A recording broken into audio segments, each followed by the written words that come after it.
My name is Leon A. Waters, born and raised in New Orleans, Louisiana. I am a descendant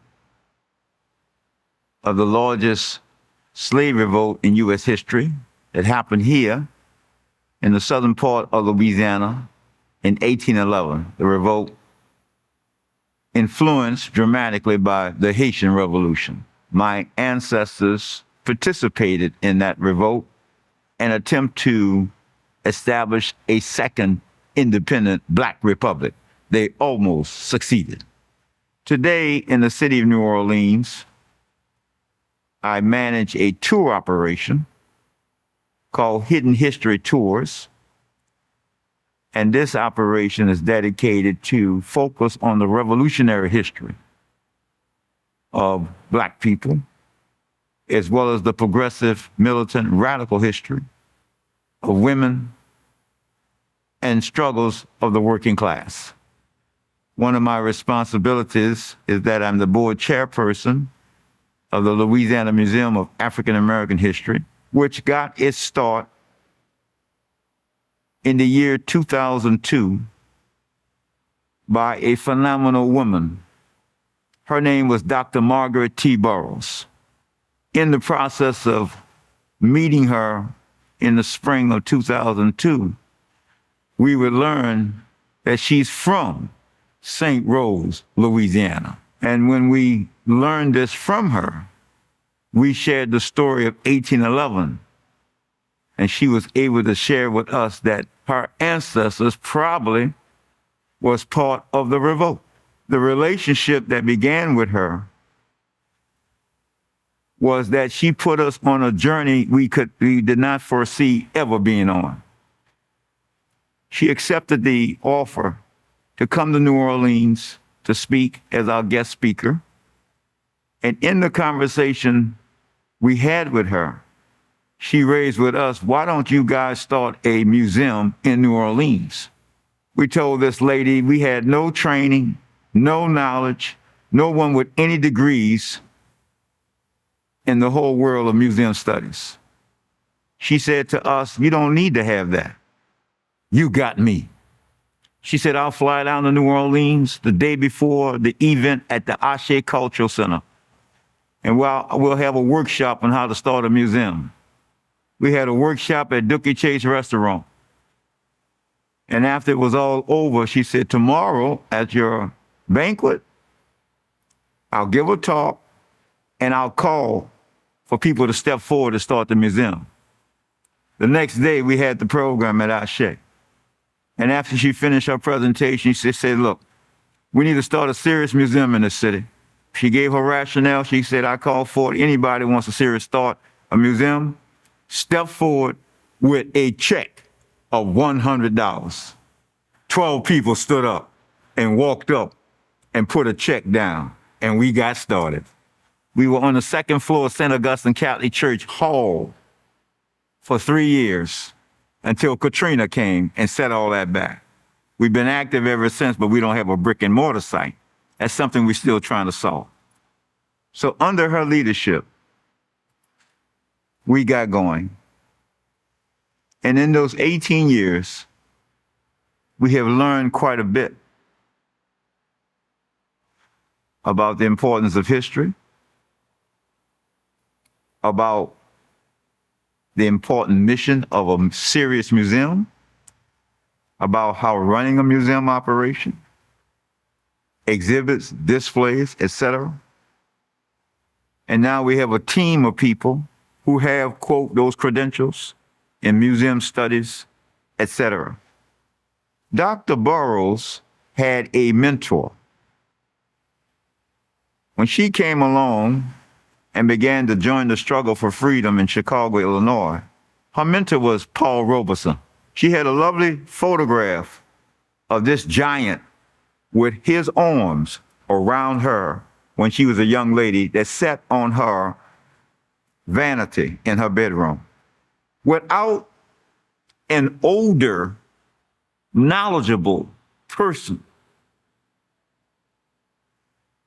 who can play the role for young people, you can end up trying to teach yourself so many things, which was going to be an arduous task. But when you have that bridge, when you have that rock, or you have that mountain that's already gone through that, older than you, then you have something that can train, teach, enlighten you with so much wisdom. She had that with him. And so this lady we thought was 75 was really 80 something. And we started a relationship whereby she played the role of the rock of Paul Robeson with us.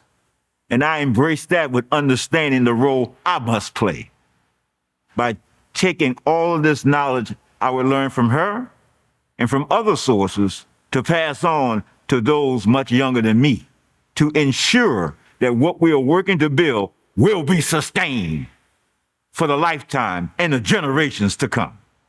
I am just a link in a long chain of women and men who've been fighting this criminal devil for centuries to bring an end to tyranny and oppression once and for all.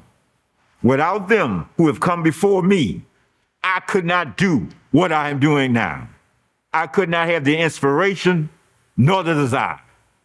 My cousin Kizzy, she's 91. I lose her in the spring of 1971. Her mother and her father were enslaved on a plantation called Delhomey.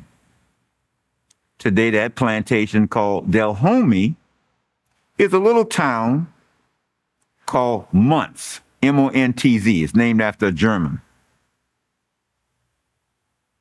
It used to be predominantly black,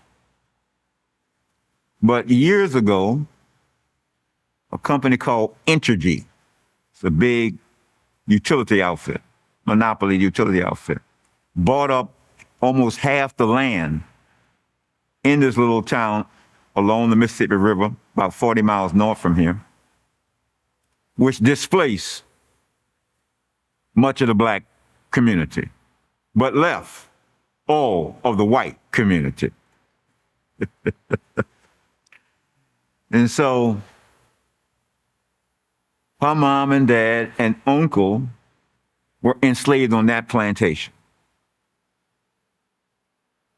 Her father and uncle would join the Civil War and fight for freedom. They would share the story with her of their ancestors who fought in 1811. So I come along, and between the age of 8 and 12, we would discuss slavery. And in the process of discussing slavery, I would ask her questions. What was it like? How did we handle this? Did we fight back? And she would tell me, yes, we fought back. We had a great battle one day. Between 8 and 12 years old, I don't really understand what that means, great battle. But over time, I would come to understand she was saying we had a revolt. We didn't have a sit-in. We didn't have a picket. We didn't have a demonstration. And it's not to belittle those forms of struggle. She was merely trying to clarify to the mind of a child, 8 to 12, that we took up arms. We planned to get our freedom by force. And if it was not for her passing on the story orally, I would have never known, and I would have never got actively involved with many things that would lead me into things I do today. So I owe that to one of my ancestors. I would learn that this was not a spontaneous uprising. This was not an uprising responding to another police murder, another state injustice.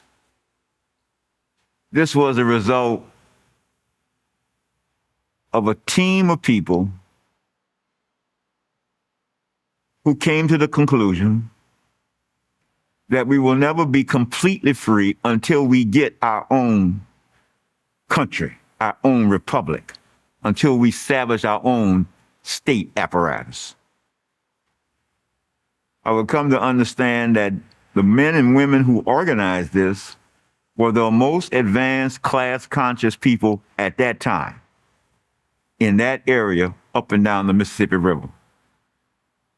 In 1990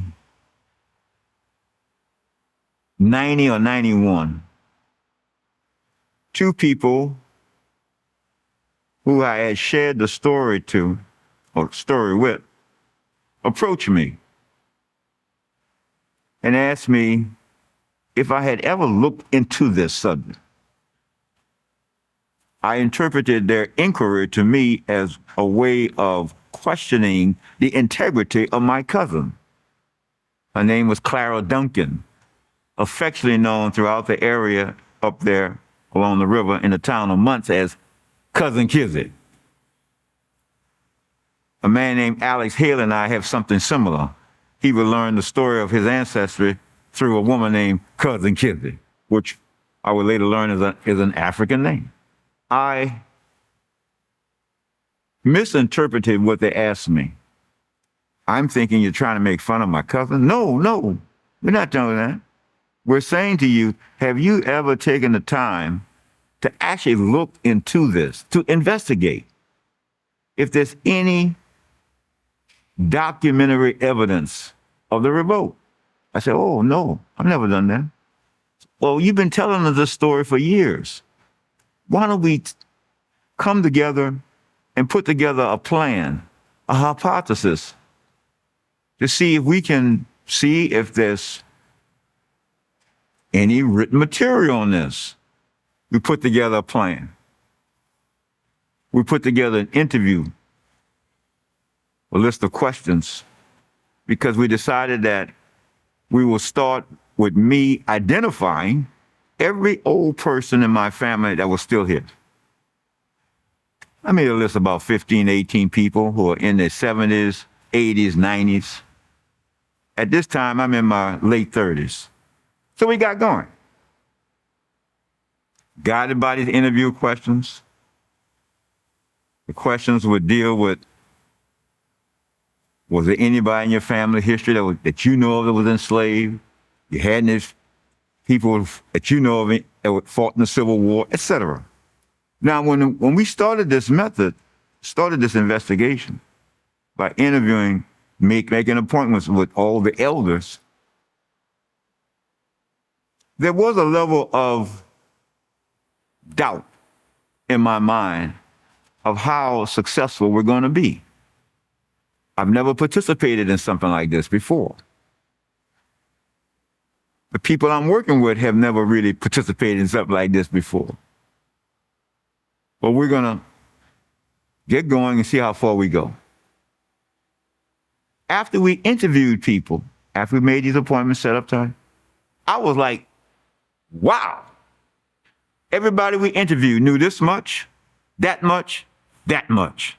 You see, I had the incorrect understanding that I'm the only person that knows about this revolt. I had a very tunnel, narrow vision. It was only after I'm interviewing all of these relatives of mine, well, we never really discuss things like this. When we get together, we eat, we fellowship, we dance, but never have these kind of discussions about our own personal history. And I began to realize, my God, this thing has been passed on by generations, orally, by many family members.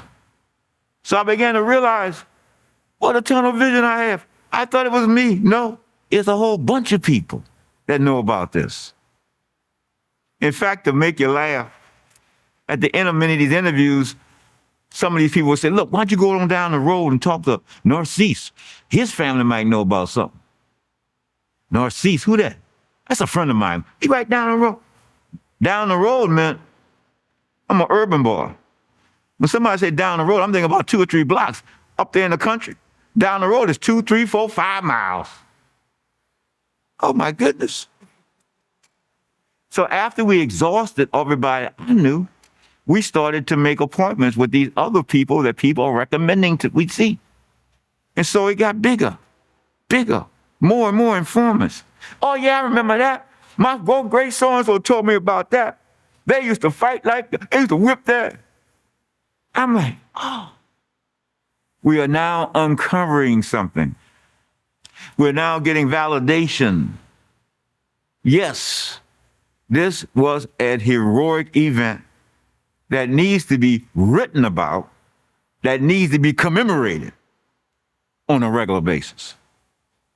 So after exhausting all of these still living informants, all of them have moved on now, we got busy trying to figure out how we're going to find documents, evidence.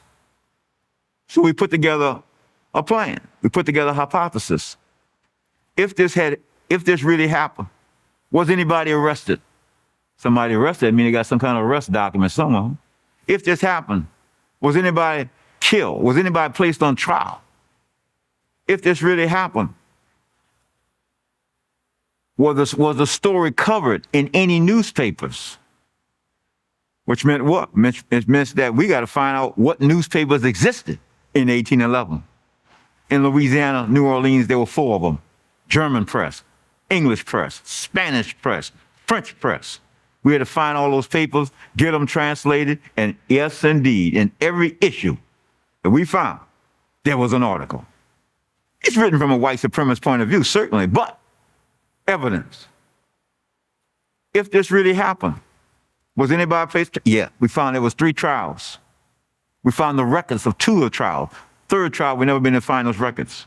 So little bit by little bit, traveling for over a period of 5 years, traveling to 13 states, we found records.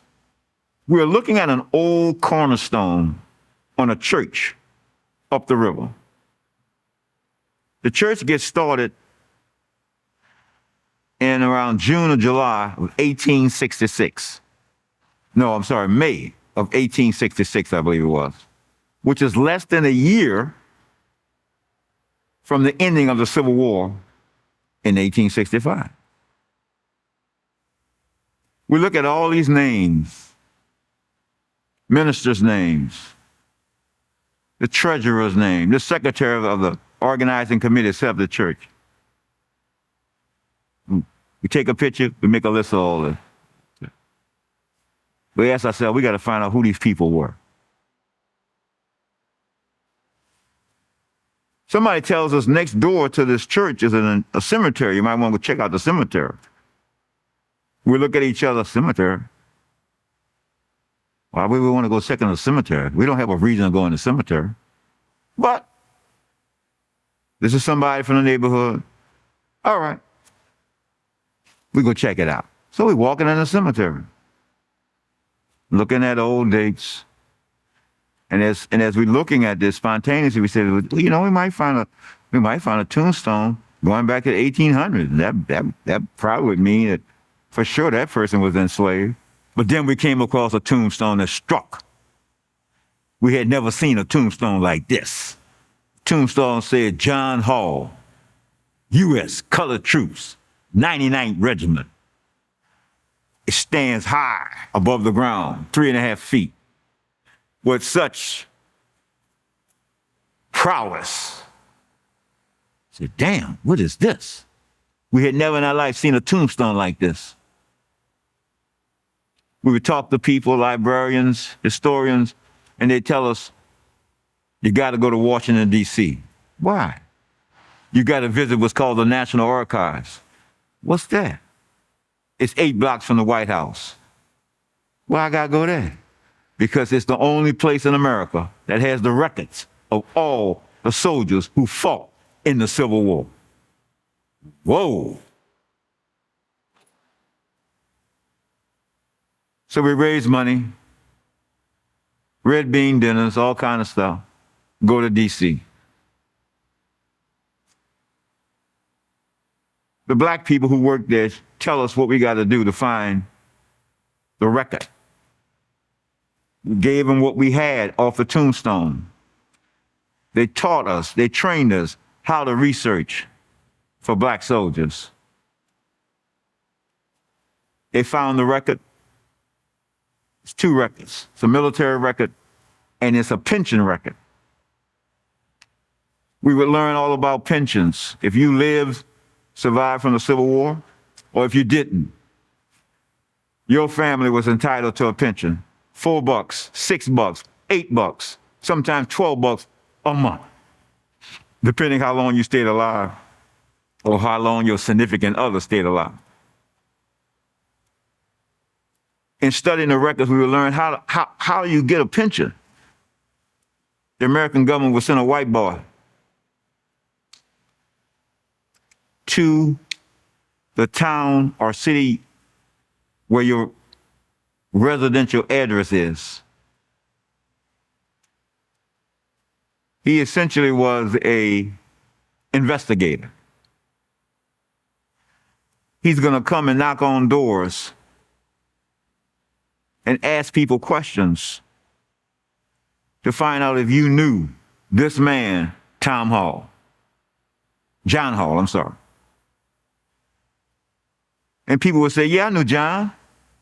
John worked for Master so-and-so before the war. He lived right over there. I knew John. And he would ask, would you willing to make a statement, an affidavit? I'm going to ask you a series of questions. And then I'm going to need to get your signature. I don't know how to write. Well, I just need your X. And I need two people who can write in this area to sign as witnesses. Okay.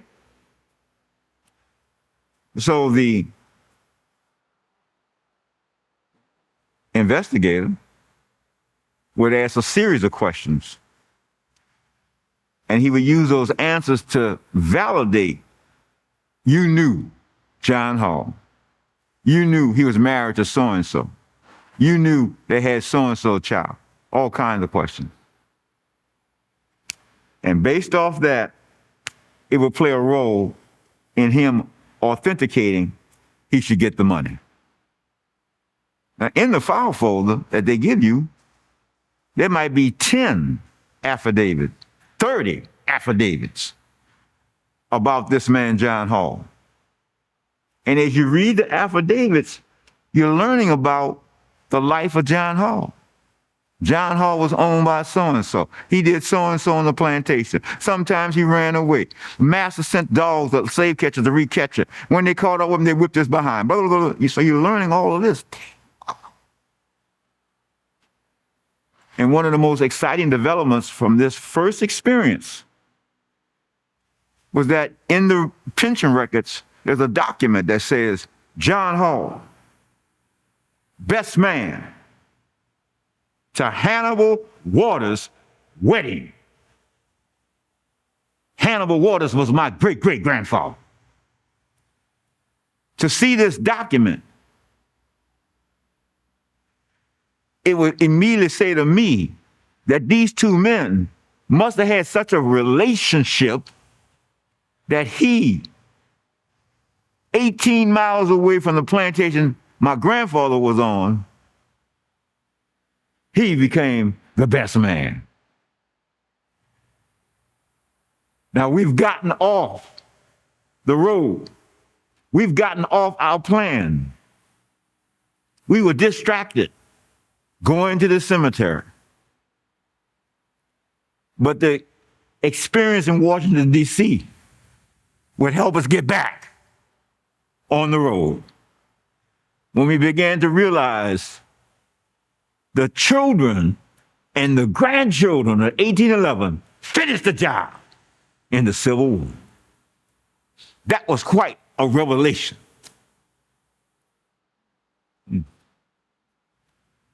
And then later, all the names on the cornerstone, we would do research on them and find out not only were they enslaved, but every man on the cornerstone fought for freedom with guns. And many of them were in the same regiment as my great-great-grandfather. He was in Company H, U.S. Colored Heavy Artillery.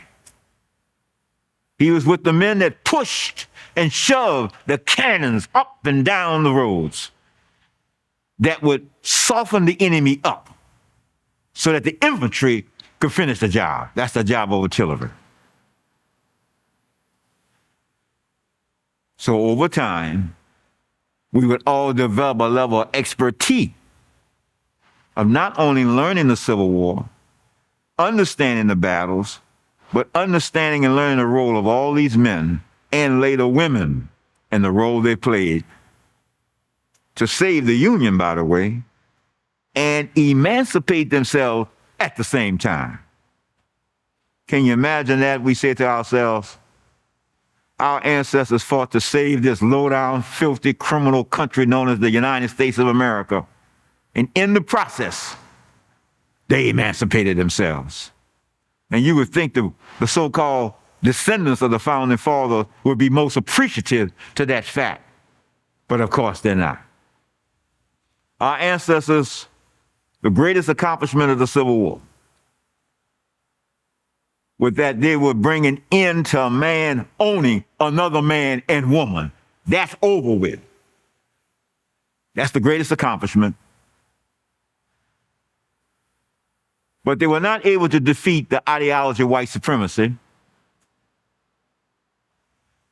And they would not be able to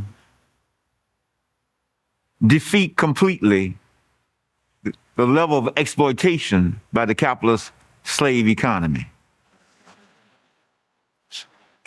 Capitalist slave economy or chattel slavery would come to an end.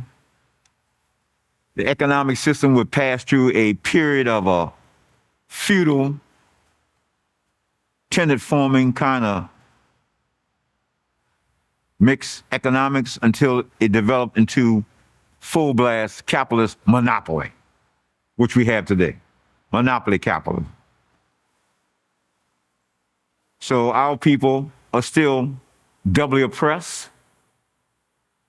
They're oppressed by poverty wages that is impossible for anybody to live comfortably on, as well as the ideology of white supremacy.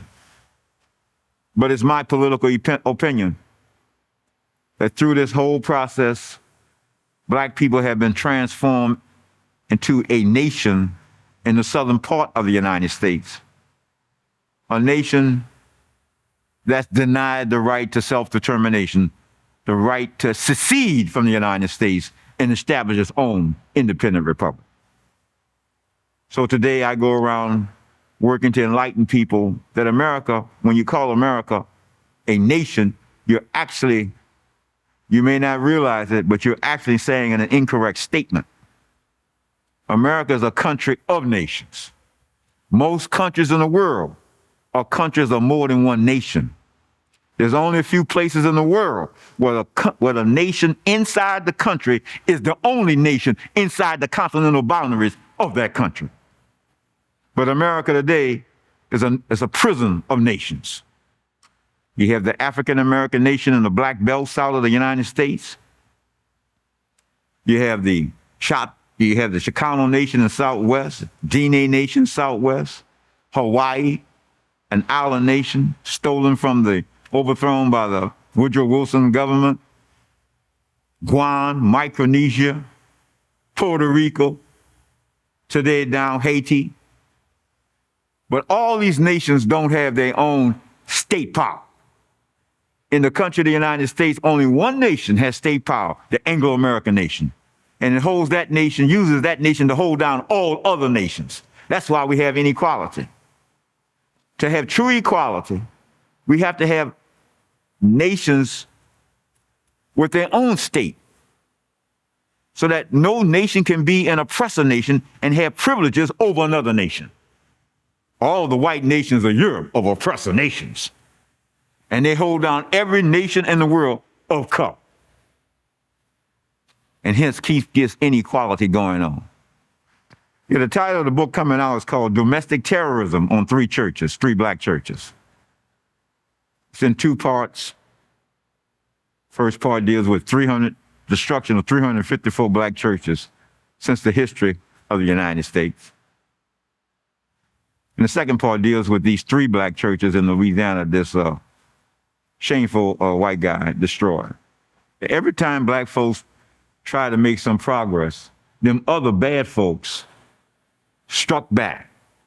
They struck back in all kinds of ways, but one of the forms they struck back was to destroy black people's churches. Because a lot of black people who are religious, they felt that, let's go burn that damn church down. That'll really hurt them. And so we are highlighting 6 historical periods in American history where this took place. So it's written, the narrative is an introduction and a conclusion. We just finished up the conclusion because we were debating. When people read this, they're going to be saying, well, what do you articulate as a solution to this damn problem, Mr. Waters? So we say we need to put what we feel is the solution. And we put that in the conclusion of the book. We believe that every oppressed nation in the United States should win its right to establish its own free, independent republic. And if you're a national minority living in these urban ghettos, we believe that wherever you are, you should have what's called either regional autonomy or local autonomy, meaning you should control all of that.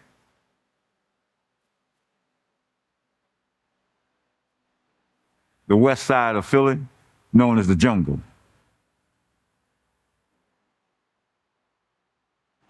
The south side and west side of Chicago, known as the hood. Blacks who live in these areas are nationalities. But they should have state power wherever they are. They should run the courts, they should run the school, they should run they should state power. They should rule. So if you're white and you decide you may want to live in the areas where they rule, fine. Don't believe in anything to say you can't live here, but if you decide to live here, you got to live under their rules. Simple as that. Just like wherever y'all run things, we got to live under your rules. The idea of, quote, the right to self-determination. That idea came on the world scene as the capitalist system began to emerge on the world scene. You see, prior to the rise of capitalism, there were no nations in the world. None. There were kingdoms. There were empires.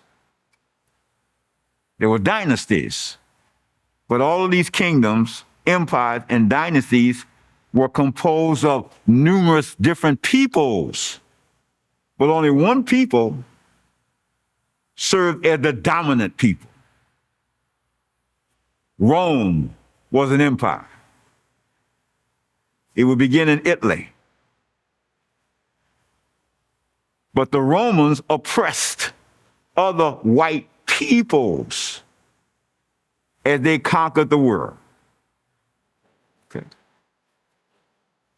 That goes back to a period called ancient slavery. Ancient slavery is going to collapse. A new class society will emerge, and that was called feudalism. Feudalism is going to collapse. A new economic system will emerge, and that was called capitalism. When capitalism came into being, nations came into being. And when nations came into being, the idea, the right to self-determination, every nation has the right to self-determination, which means the right to govern themselves and not be governed by another nation. A nation has 4 characteristics that make it what's called a nation. Common territory, common language, common economics, and common psychological makeup manifested in what's called culture. If you don't have all that, you're not a nation. If you have 2 or 3 of those features, you're a nationality. So in the southern part of the United States, on the old, huge plantation system stretches from parts of Texas, all up and down the Mississippi River, through the middle of Louisiana, the middle of Mississippi, Alabama, Georgia, and almost all of South Carolina and parts of North Carolina and Maryland is an area called the Black Belt. This is the land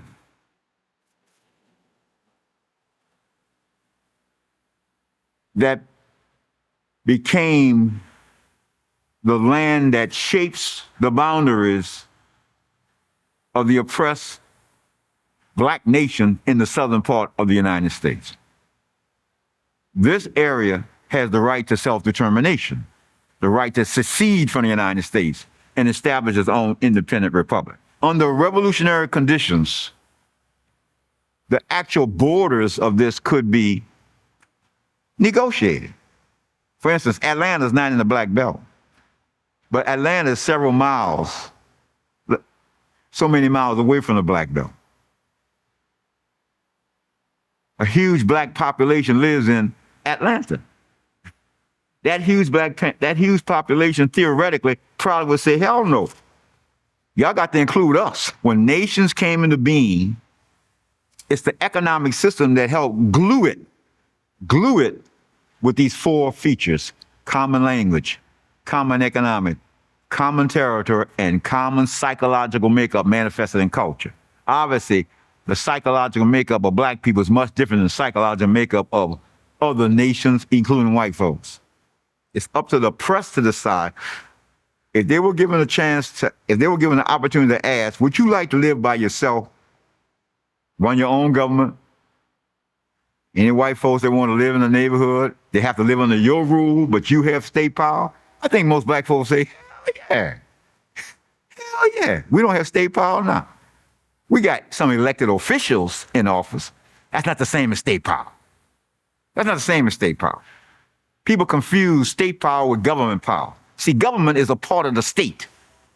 But state is a much broader term than the government.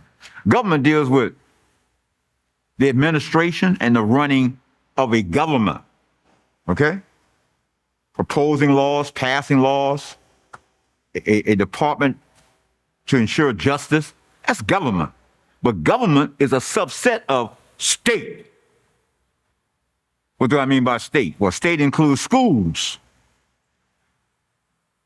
elementary schools, middle schools, high schools, universities, hospitals, parks. You can go on and on and on. And we don't have state power. And the black officials that we have in the state apparatus really don't have power either. They say they do, but when they introduce a law, they have to play games to get a law passed that can help us by them selling us out with all these shameful agreements and arrangements that the other side wants to get passed too. So you're not independent of them. Your stuff is so tailored. It really depends on the white folks who dominate every state legislature in this country. There's 2 things they don't want to teach. 2. Fall in 2 categories. 1, they don't want to teach the true history of American history because America's history is so shamefully evil, oppressive, criminal, crimes against humanity. That's number 1. They don't want to teach that. Number 2, they don't want to teach the valiant, noble, phenomenally brilliant resistance by your ancestors, women and men.